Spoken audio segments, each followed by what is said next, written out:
تو آج کل جو لوگ کافی لوگ ایسے ہیں، یہ دیکھیں جی گندم میں گولیاں وغیرہ ڈالتے ہیں، تو وہ گولیاں گندم سے نکالتے نہیں ہیں، صفائی کر کے گندم میں دوبارہ سے گولیاں ڈال دیتے ہیں۔ اور کچھ لوگ دلیا وغیرہ کروانے آتے ہیں، وہ بھی ایسے ہی گندم میں گولیاں ہوتی ہیں۔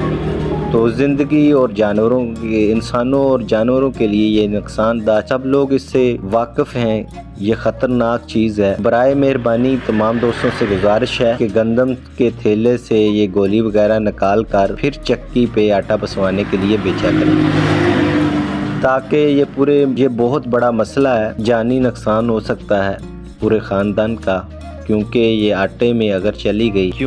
اگر آٹے میں یہ گولی چلی جاتی ہے تو وہ انسانوں کے لیے، پورے خاندان کے لیے مسئلہ بن سکتا ہے۔ یہ خطرناک گولی ہے، آپ لوگ واقف ہیں اس سے۔ تو تمام دوستوں کو میں یہ بتا رہا ہوں، تمام دوستوں کو میرا میسج ہے، اور اس سے